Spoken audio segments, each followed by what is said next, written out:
Coming in this episode, we've got a bit of boating and fishing, so we can show you who caught all the fish on my day out on the boat. Oh, here he is. Came across a critter that you wouldn't want to meet in the ocean. We found yet another magical place with killer aerial views, and we had this spot all to ourselves. Absolutely stunning spot. And we ended with a little beachside workout, which we've managed to find the footage of. Sit back and relax, guys. Let's hook into it.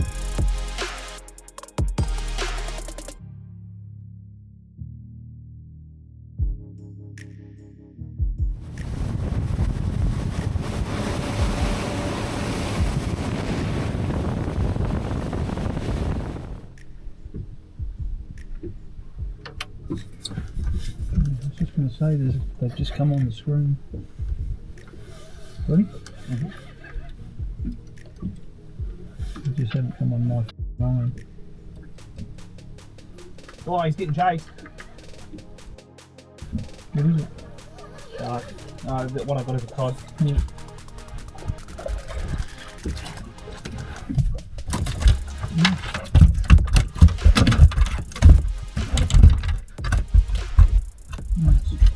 Oh, he's just about it.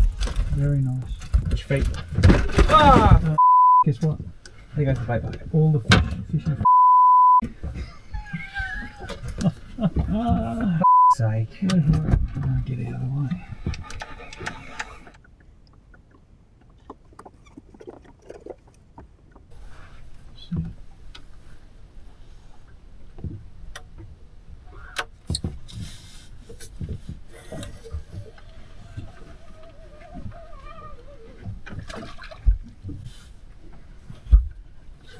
Just a tad small.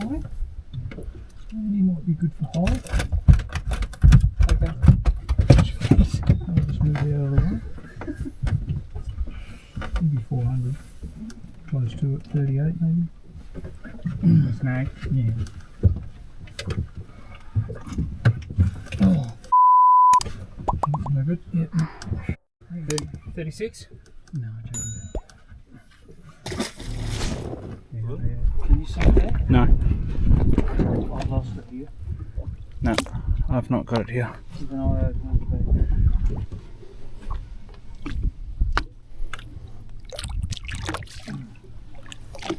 Oh, here he is. So we stumbled across this sea snake whilst we were fishing. It's worth noting that these are extremely venomous, so please do not approach these guys. There are at least 22 species of sea snakes that have been recorded in WA, and the three most common in the Shark Bay area are the olive head sea snake, the elegant sea snake, and the Shark Bay sea snake, which is unique to this region. Big snake.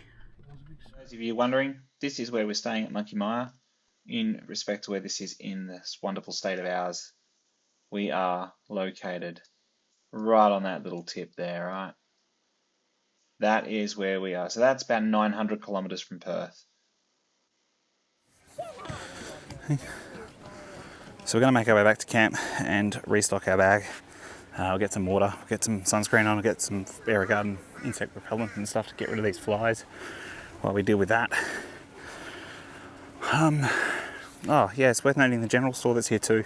It closes in the middle of the day. So it's closed between 12 and 2. So if you need anything, get it before then, because it won't be open. Come on this way.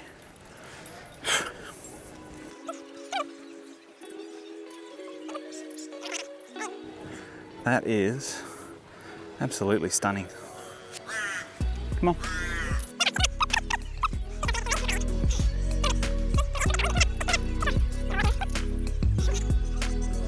Guys, look at the sky. Like, there's not a cloud in the sky. No wind. A friendly emu. Well, friendly enough if you don't get too close and don't antagonise it. That's one of the pools. So that's one of the pools there, right by the entrance. So no lifeguards or anything on duty, so just be conscious. If you're swimming, please supervise your kids if they come, because obviously there's no lifeguard, no responsibility. They need to be supervised at all times.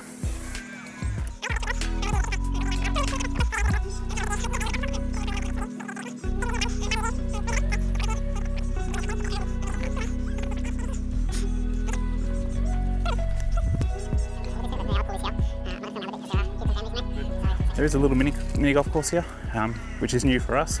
I think it's been here for maybe a bit now, but it is new for us.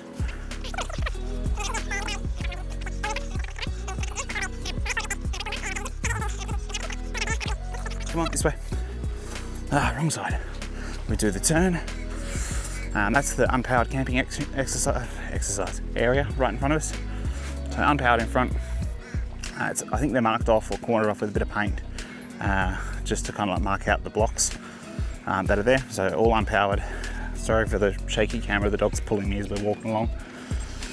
So yep, unpowered, that's pretty cool. Fuel bowsers down that way, electric charging is down that way, which is all by the entrance. Fuel I think was $1, Jesus. I'll tip.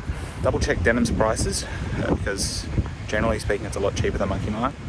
The difference in fuel price is unreal. It's about 50 cents a litre cheaper here. So diesel I think was $2.01 and unleaded was $1.99. Right, Monkey Mia diesel was like $2.45 and unleaded was $2.30, give or take. As you can see, that's the second emu, so they'll be seen on our way home. But they are everywhere, guys, and they go through the camp, so be conscious if you've got dogs that retaliate to wildlife. And be careful if you leave around, because they will take it. Alright guys, and this is us. So this is our little base camp to the left here, with the range of the camp and the Papini Space Mobile. And this is the old man's camp here. He's out on the boat at the moment, so we won't go in there. Ranger, camper. It's been magic, hey, having the camper there with all of the bells and whistles and hot water, like hot water, power, a full annex to keep away from these flies. Hang on, before you go in, let me shoo some of these off. Yep, go. Finding the zip to get in. The girls had a bit of an issue with their gazebo on day one. It copped a bit of the wind that this place is known for. So we had to reinforce it with some big solid, like sandy type pegs. And in we go, get rid of some of these flies. It's a long way down. Come on. Alright, hat off. I'm gonna spray some of these flies in a minute.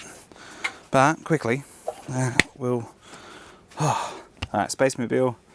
Excuse our mess, guys, but we got fridge, freezer running at the moment with our pantry. We've consumed quite a bit of stuff in that pantry, so there's chips and shit everywhere at the moment. Don't mind us, we're on holidays. Dog's found his spot at home. Full kitchen, that has been mint. I love having a kitchen here. It's... Hey, what are you doing? She's like rubbing her face in the mattress. Yeah, there's so much sand. What are you doing, monster? Don't you go in that bed. Hey, don't even think about it. I'm talking to you. She hasn't. Little muppet. Gone in the bed. What are you doing? You're so wet. All right, we're gonna get some, restock the bag, get some supplies, and then we might shoot down to the beach to cool off because it's bloody warm here. So just quickly, guys, while we wait for the sun to go down, if you do travel with dogs and you're conscious of flies, like all of these ones that are here, this stuff, all right, fly repellent for horses and dogs, definitely works. Keeps them off his ears, keeps them off his face, off the big one. They don't seem to go for the poodle as much as they do the shepherd. But yeah, get yourself some of this. Standard pet shops like Pet Barn and like, what's the other one? It's Troy Fly Repeller. Yeah, even like Pet Stock and stuff like that will have this stuff. It's a horse and dog like insect repellent. It's the texture of a sunscreen. You just smear it on your dogs, like just like a bit of a lotion on the ears, top of the head. Keep away from the eyes and like mouth and nose, and it keeps the flies at bay for a bit. If there are anything like these are horrendous. I'm contemplating putting the stuff on myself because it actually seems to work on the dogs, and this Bushman's isn't doing the job. So get yourself some fly repeller, keep it in the dog bag, and your dogs will thank you for it because it'll stop the flies going in their eyes, nose, ears and mouth. So definitely learnt a new trick, but he's still trying to perfect it. Aren't you, mate? You gonna dig a hole? You seem good at it, doing it in my backyard.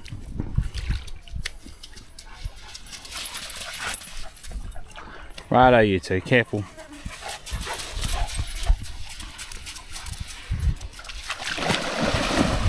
Oh, look at that. Guys, it's dead flat out here. Not a whisper of wind. Paddle boarders out there. Don't know if they know that it's called Shark Bay. More out there. Again, actually crazy story. You won't be able to see it, but just past that boat, actually probably the same distance from me to that boat now, again, is a channel marker. Now, we were out here the first night we got here. I think it was the Friday night that we got here. Oh, a little fish jumped. And there was a no shit, there was a guy that had swum out that far at sunset out to like that channel marker. Now, that channel marker used to be where everyone used to drop their offal off once you did your fishing for the day. So you have a guy that's swum out to the second marker, which is the offal dump marker, or the old offal dump marker. They got the freezers and freezer bags and stuff in the resort now, so they don't actually take it out anymore. He swam all that way for sunset, swam back in as the sun was coming down, or like after it actually set and it was getting dark. I mean, I don't know about you, but that's a big pair of kahunas you got to go out that far. Especially when this place is called Shark Bay, and it's called it for a reason. There was a clip that went viral not long ago with a tiger shark chasing a turtle. This is the stretch of beach where that turtle decided that it was going to beach itself for its life, as the tiger shark came pretty much into ankle depth water, like right here, right? And you've got a bloke that swam out that far to the to the marker on sunset. Yeah, anyway, fun fact for you, he did actually make it back. Made it back with all limbs, but I would not be risking it for the biscuit like that. Alrighty, so we have made it to the Little Lagoon. So the plan is here to have a quick swim. It's nice and hot, so we are going to take this opportunity to go for a quick dip. I might get the car on the lagoon, see how we go. And yeah, we'll have some fun, have a dip, and I'll get the drone up so you can see the big lagoon. Well, the Little Lagoon, that's actually quite big. Just doing the whole slip, slop, slap, sunscreen, protection, doodad, the stuff that you're supposed to do. That is us. Do you want to get your dog or what? She's just kind of patiently standing there. Alright, let's be quick, because this is going to be hot on the feet.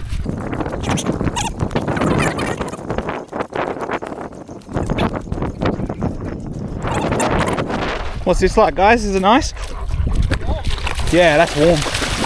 Warmer than I expected, to be honest.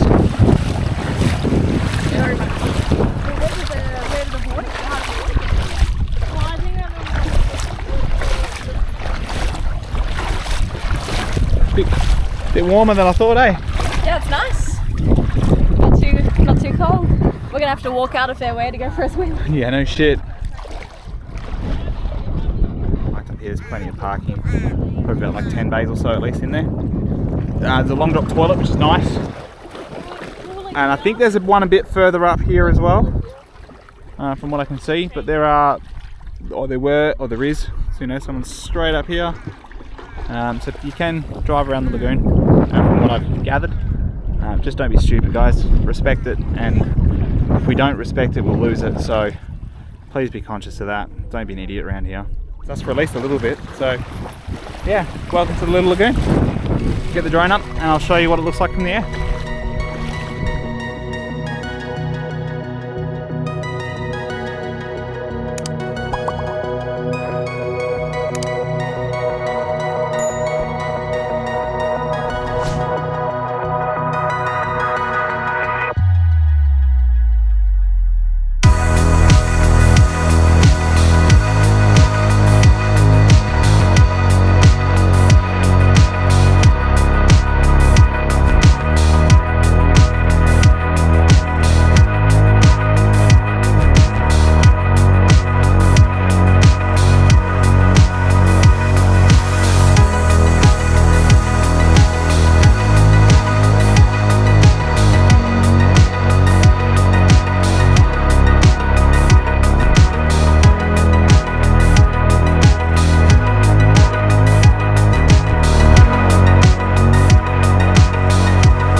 can do it.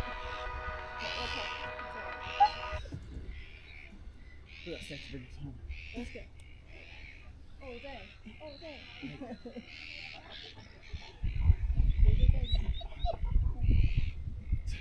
Yes, there we go. Now you're finding the rhythm.